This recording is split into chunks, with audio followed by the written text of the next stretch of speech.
የጤና ሚኒስቴር የሥራ ማቆም አድማ ላይ ያሉ የጤና ባለሙያዎች ወደ ስራቸው እንዲመለሱም አስጠነቀቀም። የመንግስት ትዕግስት ወሰን አለው ብሏል። በጉዳዩ ላይ የኦሮሞ ፌደራሊስት ኮንግረስ ኦፌኮ መግለጫ አውጥቶ ያለው ነገር አለ። የጤና ሚኒስቴር በከፊል የሥራ ማቆም አድማ ላይ የሚገኙ የጤና ባለሙያዎች በጤናው ዘርፍ የሚደረግ አድማን በህግ የተከለከለ መሆኑን በመግለጽ ወደ ስራ ለመመለስ ፈቃደኛ ባልሆኑት ላይ የህግ እርምጃ እንደሚወስድ አስጠነቀቀም። የጤና ሚኒስቴር ትላንትና ግንቦት 7 ቀን ምሽት ላይ ባወጣው መግለጫ ሚኒስቴሩ ለማህበረሰቡ ጥራትን የጠበቀና ፍትሃዊ የጤና አገልግሎት ተደራሽ ለማድረግ የጤና ፖሊሲና ስትራቴጂን ለመቅረጽ የህብረተሰቡን ባለቤትነት ባረጋገጠ መልኩ ስራዎችን በትኩረት ያከናወነ መሆኑን የአደባባይ ሀቅ ነው ሲል አስታውቋል። መንግስት ቀደም ሲል ያጸደቀውን የጤና አገልግሎት አስተዳደር ቁጥር አዋጅ እንዲሁም ተያያዥ ደንቦችና መመሪያዎችን መሰረት በማድረግ የጤና ባለሙያዎች ዘላቂ ተጠቃሚነትን የሚያረጋግጡ በምርምር ላይ የተመሰረቱ መፍትሄዎችን ለማዘጋጀት በትጋት እየሰራ እንደሚገኝ መግለጫው አመላክቷል።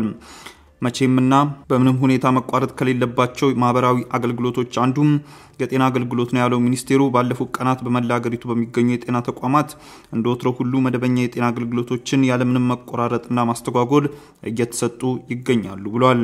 ይሁን እንጂ በጥቂት የማስተማሪያ የጤና ኮሌጆች ወይንም ተቋማት ላይ በመደበኛ የሥራ ገበታቸው ላይ ያልተገኙ የተወሰኑ ባለሙያዎች መኖራቸው ሚኒስቴሩ በመግለጫው ጠቁሟል።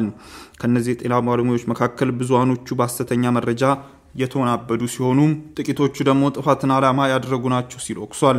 ሚኒስቴሩ በመግለጫው ድርጊቱን የራስን ቤተሰብ ዘመድ ወገንና መላው ማህበረሰብ ከመጉዳት ባለፈ ከሙያ ስነ ምግባር እና ከሰብአዊነት አኳያ ተቀባይነት የሌለው ተግባር ነው ሲል አጽንኦት ሰጥቷል። አክሎም የጤና ባለሙያዎች በስራ ቦታቸው ላይ እንዲገኙ መደበኛ ስራቸውን እንዲያከናውኑና ችግሮቻቸውን ለሚመለከታቸው አካላት እንዲያቀርቡም ጠይቆም የመንግስት ችግሩን በቅን እሳቤ ለመፍታት ያለውን ትግስት ወሰን አለው ሲልም አጽንኦት ሰጥቷል።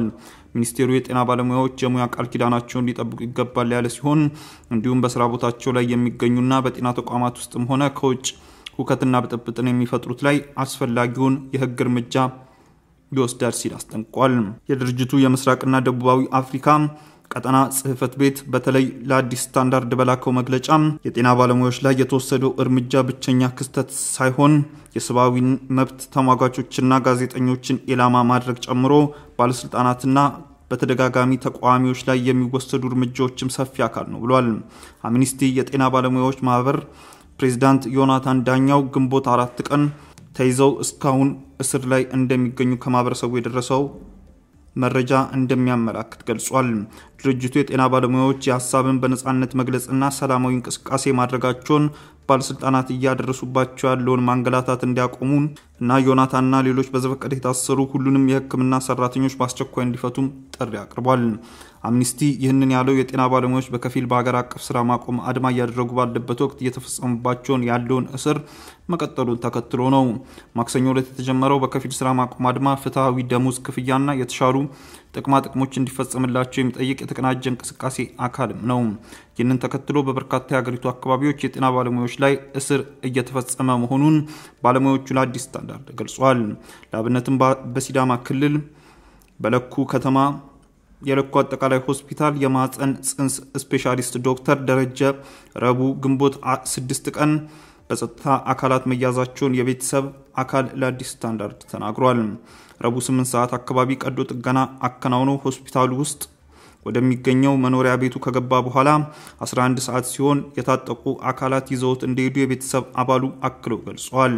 ቀደም ሲል አዲስ ስታንዳርድ በቅዱስ ሆስፒታል ሚሊኒየም ሜዲካል ኮሌጅ ሁለት ተለማማጆችና አንድ የ5ኛ ዓመት ተማሪ በቁጥጥር ስር መዋላቸውን ዘግቧል። ምንጩ የ5ኛ ዓመት ተማሪውና አንደኛው ኢንተርን ማክሰኞ ግንቦት 5 ራት ለመብላት ሲወጡ መያዛቸውን ተናግሯል። የኦሮሞ ፌደራሊስት ኮንግረስ ኦፌኮ በበኩሉ በጉዳዩ ላይ ትላንት ባወጣው መግለጫ የኢትዮጵያ የጤና ባለሙያዎችን ፍትሃዊና ህጋዊ ጥያቄ በቅንነትና በግልጽነት ለመመለስ እንጂ ፍረጃ፣ እስርና የኃይል እርምጃ ዘላቂ መፍትሄ አይሆንም ሲል ገልጿል። ኦፌኮ የጤና ባለሙያዎች ያቀረቧቸውን ጥያቄዎች አስቸኳይ ህጋዊ በሆኑ ቅሬታዎች ላይ የተመሰረቱ መሆናቸውን እንደሚገነዘብ ገልጾ መንግስት የጤና ባለሙያዎችን እንቅስቃሴና ጥያቄያቸውን ያላግባብ ድብቅ የፖለቲካ ዓላማ እንዳለው ለማስመሰል ህጋዊነቱን ለማጣጣል የሚያደርገውን የማያቋርጥ ጥረት በእጅጉ ያሳስበናል፣ በአፋጣኝ እንዲቆም እንጠይቃለን ብሏል። እንዲህ ያሉ የተዛቡ አመለካከቶች የበጀት እጥረት፣ የግብአት እጥረት፣ የሥራ ቦታ ደህንነት ያለመጠበቅ ጉዳዮችን ጨምሮ የጤና ዘርፍ እያጋጠሙት ያሉትን ስርዓታዊ ተግዳሮቶች ትኩረት እንዳያገኙ ሊያደርጉም ይችላሉ ሲል አስጠንቅቋል። በመሆኑም መንግስት የጤና ባለሙያዎችን ጥያቄ ህጋዊነት በመገንዘብ ዕውቅና መስጠትና አሁን በጤና ባለሙያዎች ላይ ያካሄደ ያለውን የማጣጣል የፍረጃ ንግግሮችን እስርና የኃይል እርምጃ በአፋጣኝ ማቆምና ቅሬታዎችን ለመፍታት ከጤና ባለሙያዎች ተወካዮች ጋር ሁሉን አቀፍ ግልጽ ውይይቶች መመቻቸት አለበትም ሲል አሳስቧል። የጤና ሚኒስቴር በመግለጫው ህብረተሰቡ የተለያዩ ማህበራዊ ሚዲያዎች የሚሰራጩ የሐሰት መረጃዎች ሳይረብሹት የሚያስፈልገውን የጤና አገልግሎት በተለመደው መልኩ በጤና ተቋማት ላይ ማግኘት እንደሚችል አመላክቷል። አዲስ ስታንዳርድ በጤና ባለሙያዎች ጉዳይ ላይ የጤና ሚኒስቴር መግለጫ ከመስጠቱ አስቀድሞ ኃላፊዎችን በአካልና በደብዳቤ ለማናገር ያደረገው ሙከራ እንዳልተሳካ በዘገባው አካቷል። ውድ ተመልካቾቻችን በዕለታዊው የዛሬ ውሎ ፕሮግራማችን ይዘንላችሁ የቀረብናቸው ዋና መረጃዎች እነዚህ ነበሩ። ከፕሮግራሙ ጋር አብሬያችሁ ቆይታ ያደረኩት እኔ አብዲስ አደፋር ነበርኩ። ከሌሎች የኬሎ ሚዲያ ፕሮግራሞች ጋር መልካም ቆይታ